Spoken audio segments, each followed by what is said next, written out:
जय हिंद दोस्तों, स्वागत है आपका हमारे यूट्यूब चैनल में। आज की वीडियो में हम लेकर आए हैं आपके लिए यहाँ पर बहुत ही महत्वपूर्ण क्वेश्चन आंसर जगदीश चंद्र माथुर जी से संबंधित। वीडियो पूरा अवश्य देखना है। अगर आप चैनल पर पहली बार आए हैं तो चैनल को सब्सक्राइब कर लें, वीडियो को लाइक कर लें और ज़्यादा से ज़्यादा वीडियो को शेयर करें। तो चलिए स्टार्ट करते हैं आज का ये वीडियो। इससे पहले हम आपके लिए बता दें, सेल्फ स्टडी क्लासेस लेकर आया है आपके लिए हिंदी साहित्य का संपूर्ण कोर्स और हिंदी साहित्य की टेस्ट सीरीज बहुत ही कम दामों में आपके लिए ये उपलब्ध है और अभी ऑफर भी चल रहा है। और इसी के साथ आपके लिए यहाँ पर 2020 टेस्ट सीरीज भी करवाई जाती है। सप्ताह में 2 दिन फ्री टेस्ट सीरीज होती है हिंदी साहित्य की, तो इससे भी अवश्य जुड़ें। प्ले स्टोर पर जाइए, सेल्फ स्टडी क्लासेस आप डाउनलोड कीजिए और अपनी तैयारी में लग जाइए। तो चलिए जगदीश चंद्र माथुर जी से संबंधित फर्स्ट क्वेश्चन क्या पूछा गया है, देखिए। इनका जन्म कहाँ पर हुआ था? जगदीश चंद्र माथुर का जन्म कब हुआ था, ये पूछा है आपसे। कब हुआ था? तो इनका जन्म हुआ था कब? तो बहुत ही महत्वपूर्ण क्वेश्चन पूछा गया है और यहाँ पर आपका सही आंसर है कि इनका जन्म 16 जुलाई 1917 और उत्तर प्रदेश के बुलंदशहर जिले के खुर्जा में इनका जो है जन्म हुआ था। किनका? जगदीश चंद्र माथुर जी का। जगदीश चंद्र माथुर मूल रूप से हैं ये नाटककार हैं, कहानीकार हैं या फिर उपन्यासकार हैं, इतिहासकार हैं। महत्वपूर्ण क्वेश्चन है। क्वेश्चन नंबर 2 है और 2 का राइट आंसर है विकल्प नंबर 1 यानी कि नाटककार आपका सही आंसर होगा। जगदीश चंद्र माथुर ने किस नाटक में एक भी नारी पात्र नहीं है? जगदीश चंद्र माथुर के किस नाटक में एक भी नारी पात्र नहीं है? शारदिया में, कोणार्क में, 10 तस्वीरें या पहला राजा? तो क्वेश्चन नंबर 3 है और 3 का राइट आंसर आपका यहाँ पर सही आंसर है। क्या सही आंसर? तो बिल्कुल सही राइट आंसर बताया है कि कोणार्क आपका सही आंसर होगा। क्वेश्चन नंबर आपका यहाँ पर 4 पूछा गया है कि जगदीश चंद्र माथुर के नाटक कोणार्क में किस द्वंद्व का चित्रण हुआ है? क्वेश्चन नंबर 4 है और 2 विकल्प आपके यहाँ पर दिए गए हैं और 2 विकल्प आपके ये दिए गए हैं। तो यहाँ पर आपका सही आंसर है उपरोक्त सभी सर्जना और विध्वंस का चित्रण, नई पीढ़ी और पुरानी पीढ़ी का द्वंद्व और राजसत्ता और जनसत्ता का द्वंद्व। उपरोक्त सभी आपका यहाँ पर सही आंसर होगा। क्वेश्चन नंबर आपका 5 यहाँ पर पूछा गया है, जगदीश चंद्र माथुर के इस नाटक में पौराणिक पात्र राजा पृथु की समस्याओं को जवाहरलाल नेहरू से जोड़कर प्रस्तुत किया गया है। किस नाटक में, ये आपको बताना है यहाँ पर। क्वेश्चन नंबर 5 है और 5 का राइट आंसर है आपका विकल्प नंबर डी यानी कि पहला राजा। आपका विकल्प नंबर डी यहाँ पर सही आंसर होगा। जगदीश चंद्र माथुर के नाटक दशरथ नंदन की अगली कड़ी है। शारदिया है, कोणार्क है या रघुकुल रीति है या 10 तस्वीरें हैं? क्वेश्चन नंबर 6 है, महत्वपूर्ण है और 6 का राइट आंसर आपका यहाँ पर जो सही आंसर है वह क्या होगा राइट आंसर? तो बिल्कुल सही आंसर बताया है कि रघुकुल रीति आपका यहाँ पर सही आंसर है। विकल्प नंबर जो सी है वह राइट आंसर आपका यहाँ पर। क्वेश्चन नंबर आपका 7 पूछा है कि जगदीश चंद्र माथुर का उपन्यास कौन सा है? जिन्होंने जीना जाना या यादों का पहाड़, मेरी बांसुरी या कबूतर खाना? क्वेश्चन नंबर 7 है और 7 का राइट आंसर आपका यहाँ पर होगा। जगदीश चंद्र माथुर का उपन्यास कौन सा है? तो आपका राइट आंसर है यादों का पहाड़, आपका सही आंसर होगा। विकल्प नंबर विकल्प नंबर सी यहाँ पर सही आंसर है।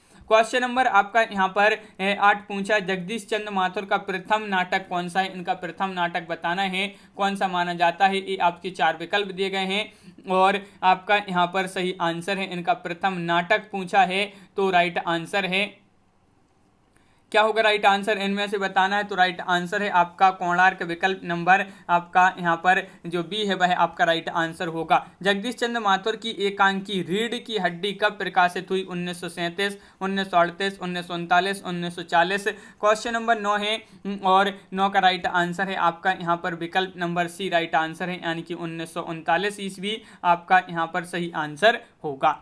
क्वेश्चन नंबर 10 पूछा, जगदीश चंद्र माथुर की एकांकी भोर का तारा कब प्रकाशित हुई थी? ये आपको बताना है भोर का तारा ये कब प्रकाशित हुई थी। महत्वपूर्ण क्वेश्चन पूछा गया है। क्वेश्चन नंबर अपना 10 है और 10 का राइट आंसर बताना है। तो सही आंसर है क्या राइट आंसर? विकल्प नंबर 1 यानी कि 1937 आपका सही आंसर होगा। अगला क्वेश्चन है, जगदीश चंद्र माथुर का जन्म कहाँ पर हुआ था? ये बताना है। क्वेश्चन नंबर 11 है और 11 का सही आंसर है आपका यहाँ पर इनका जन्म हुआ था कहाँ पर? तो आपका राइट आंसर है खुर्जा बुलंदशहर उत्तर प्रदेश में इनका जन्म हुआ था। विकल्प नंबर आपका डी यहाँ पर सही आंसर होगा। रामकथा से संबंधित जगदीश चंद्र माथुर का नाटक कौन सा है? दशरथ नंदन है, कोणार्क है, 10 तस्वीरें हैं, पहला राजा है। तो 12 का आपका जो सही आंसर है वह है आपका राइट आंसर 12 का विकल्प नंबर 1 यानी कि दशरथ नंदन आपका सही आंसर होगा।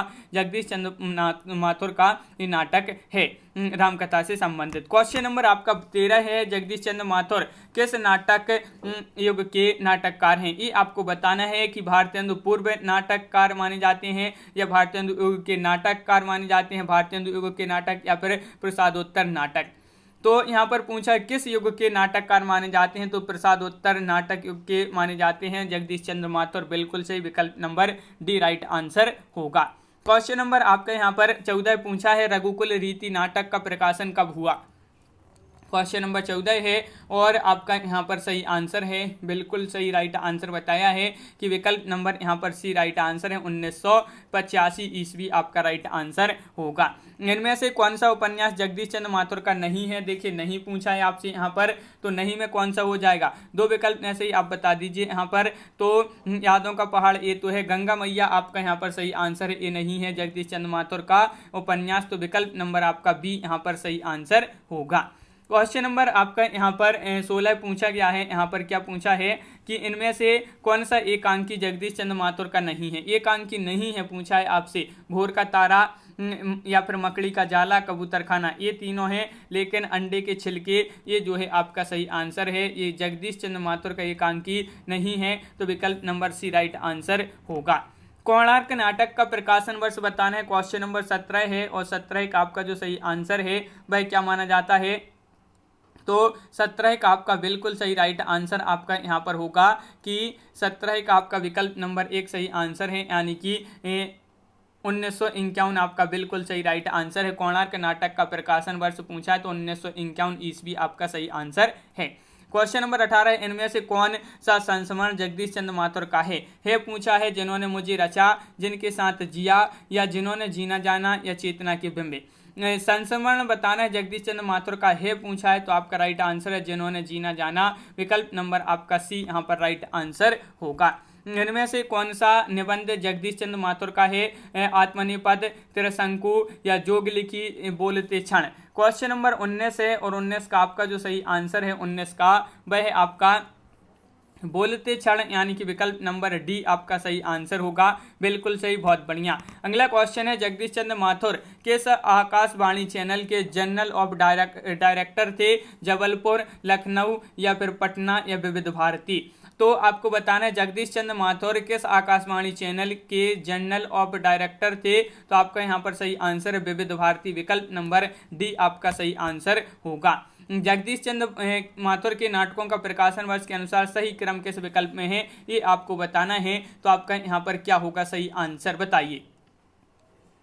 तो आपका यहाँ पर सही आंसर है, क्या है राइट आंसर? तो बिल्कुल सही राइट आंसर होगा आपका यहाँ पर क्या है? विकल्प नंबर सी राइट आंसर है। कोणार्क आता है सबसे पहले, फिर शारदिया, पहला राजा, और फिर आता है उसके बाद दशरथ नंदन। ये जो है इनका सही क्रम दिया गया है। अब पूछा है आपसे कि जगदीश चंद्र माथुर का निधन कब हुआ, ये आपको क्वेश्चन नंबर 22 में बताना है। तो 22 का आपका बिल्कुल सही राइट आंसर है। जगदीश चंद्र माथुर का निधन कब हुआ ये पूछा है तो 1978 आपका यहाँ पर सही आंसर है। 1978 ईस्वी में इनका निधन हुआ था।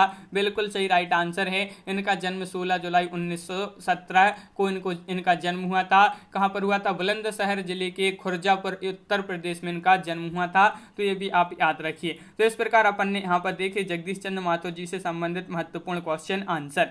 कैसा लगा वीडियो कमेंट में जरूर बताएं। अगर आप चैनल पर पहली बार आए हैं तो चैनल को सब्सक्राइब कर लें, वीडियो को लाइक कर लें, ज़्यादा से ज़्यादा वीडियो को शेयर करें और self study classes app download कर लें, जहां पर आपके लिए हिंदी साहित्य का संपूर्ण कोर्स यहां पर उपलब्ध है। आपके लिए सेल्फ स्टडी क्लासेस ऐप में हिंदी साहित्य की टेस्ट सीरीज आपके लिए यहां पर उपलब्ध है और आपको यहाँ पर इसी के साथ 2020 टेस्ट सीरीज भी फ्री करवाई जाती है। तो इससे भी अवश्य जुड़ें। सप्ताह में 2 दिन ये टेस्ट सीरीज फ्री होती है। तो आपको self study classes app download करना है, अपनी तैयारी में लग जाना है। और सरसा पब्लिकेशन का विमाला वस्तुनिष्ठ प्रश्न की ये बुक है, तो जो भी खरीदना चाहते हैं तो वह खरीद सकते हैं। आज की वीडियो में बस इतना ही। सभी के लिए बहुत बहुत धन्यवाद। जय हिंद।